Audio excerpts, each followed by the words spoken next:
My divorce I went through, for so long I viewed it from a place of fear, a place of the ego, a place of pain and suffering. But when I really started to do my internal work and I shifted to a place of love, is when I would say that situation in my life became a representation of my resilience. Well, welcome back to One's journey of unwinding the mind and, of course, your daily microdose. Now, tune in to the latest episode of One's journey. Today, we're going to talk about resilience. Yes, resilience. So recently I was asked to do a workshop on resilience, and the woman came to me and she's like, Ashley, I'm doing this workshop on resilience and I couldn't think of anybody more resilient than you. She's like, you are an expert at resilience. And so I thought about it. I, of course, said yes because it was a beautiful opportunity. But I thought about it and I was like, expert at resilience? We all are. The problem is, a lot of us aren't intentionally being resilient. So we don't know how to utilize that resilient muscle in the moment. And that is the problem, because I want to read you the definition that I think it's the American Psychological Association's definition of resilience. And then I will explain to you how we are all resilient. So here's the definition. Resilience is the process and outcome of successfully adapting to difficult or challenging life experiences, especially through mental, emotional, and behavioral flexibility and adjustment to external and internal demands. First of all, we need to take a breather because that was one loaded definition. That is for sure. But in that definition, do you hear all of the, I think it's subjective words, all of the words that, depending on what your perception would be, can be different. So, example, successfully. What in the word does successfully mean? And who determines what is successful? Right? Something to me that is successful may not be successful to you. So right there, we've got trap number one, that there cannot be a universal definition for successfully adapting. And even if they say there is, I call BS. And then difficult or challenging life experiences. Again, trap number two. Difficult or challenging life situations, who determines that? Something that is difficult or challenging to me may not be difficult or challenging to you. Again, another thing that cannot be a universal definition because it is all about someone's perception, all about their perspective. Then again, especially through emotional and behavioral flexibility. What? Another definition that cannot, or another word that cannot be defined. Have a concrete definition. What is flexibility? Okay, that is why we're all resilient. If you are here today, you are resilient. If you are listening to this, you are resilient. And the reason why is because you are in this illusion and you are operating every single day. And literally, to operate in this illusion, we need resiliency. Because the fact of the matter is, nothing or everything can be viewed as a difficult or challenging situation. And just the mere fact of making it through it can be seen as successful.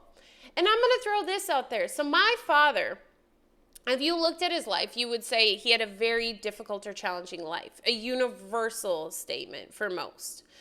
He had significant mental illness. He had electroshock therapy done. He lost his business, blah, blah, blah.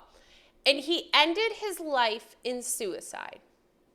Many people would say he did not successfully make it through those challenges in life, therefore he is not resilient. But what if, in fact, his act of suicide was an act of resilience? I could make that choice. I could be like, my dad's suicide was an act of resilience. He felt that was his way to adjust to a difficult and challenging situation. And so he did it. And that could still fall under the definition of resilience that we've been provided. But the problem is, not many would probably think that same thing. But that doesn't make it wrong. What resilience really is your ability in the moment to open the door to possibility. To open the door to possibility, getting curious and shifting your perspective. And even if you choose to be angry about something for the rest of your life, that doesn't mean you're not resilient either, I don't believe. I think it just means that you have found your own way to adapt, and being angry and hurt is that way. So you might not be using your resilience in the manner of helping it feel better in the solution. You're allowing yourself to still come from that place of the ego instead of love. So what I really think resilience is the ability to shift from fear to love.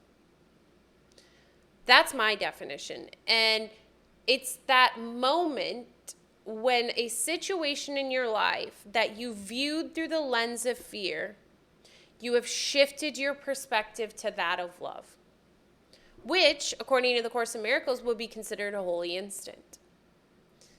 Because when you shift your perspective to that of love is when limitless possibilities open up, and you are able to see different opportunities and to view that situation as love or a cry for love. And when you view it as that, you see it as a part of the journey. Instead of it happening to you, it is happening for you. Divorce. My divorce I went through, for so long I viewed it from a place of fear, a place of the ego, a place of pain and suffering.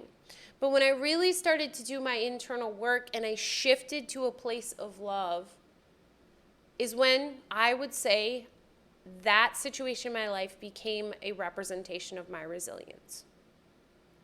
Because it no longer carried the weight. I think resilience is also about releasing the weight of something that feels so painful can now feel so freeing. Because my divorce, it's not that I switched my perception to my divorce being this amazing happy thing. And it's not that I stayed in this place of fear and sadness. I flipped it to the middle of my divorce just is. It was just a part of my journey. And if I wouldn't have had that part of my journey, I wouldn't be where I am today. I'm grateful for it because I'm grateful for every piece of my journey, and I can see how intricately it is woven. That, to me, my friend, is resilience. And you do that all the time. And you do it in some of the smallest ways. So let's say you are driving in traffic, and all of a sudden, you realize that the road is shut down. But you're running late. At first, you might cuss and slam on the horn and all this stuff because you're like, I'm already running late. Now my route there is, messed up, blah, blah. I can't go that way. Now I'm going to be really late. Unless you are still sitting in that spot, right, watching this video, maybe you're still sitting literally in that spot that blocked you from where you needed to go 10 years ago. If you are, please send me an email and let's chat immediately.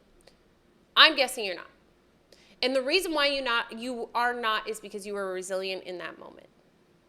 You opened yourself up to other opportunities, to limitless possibilities, and you found a different damn route. And you only were able to do that because even if it was for a flicker of a second, you shifted to a place of love. Because only in love is there opportunity. In fear, there is no opportunity. Fear just provides more fear, more shame, more guilt, more sadness. So I guess that's opportunity. But you shifted to love so that you could see a different way.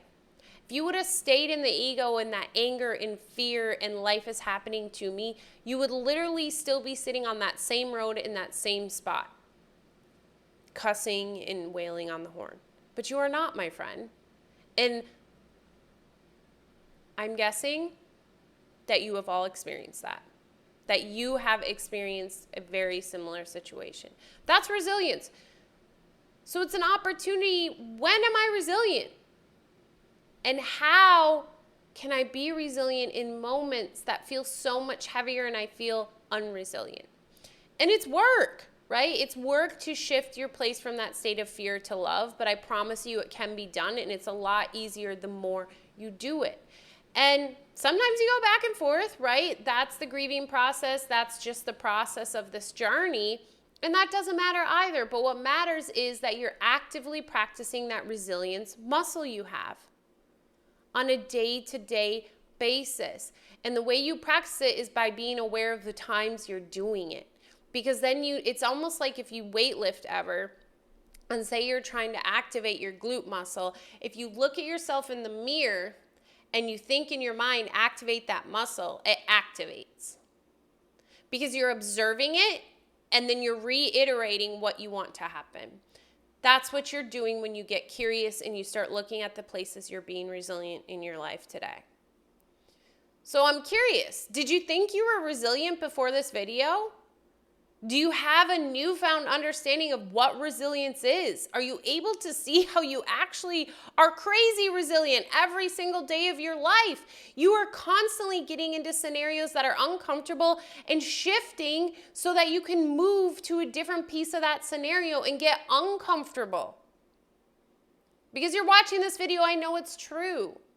Hop on the Discord and share. I would love to hear. And don't forget, every month, from the Right-Minded Thinker level here on this Patreon, we have a live Q&A and we have amazing discussions live about this where you can ask questions. We can dive deeper. So if that interests you, please go check it out. It is the Right-Minded Thinker. But again, share any different topics you would like to talk about. Share about your thoughts about resilience today. What was your definition of resilience before and what is your definition of resilience now? And how have you been able to shift your perspective in that? As always, my friend, remember you are worth it. So much love. Bye.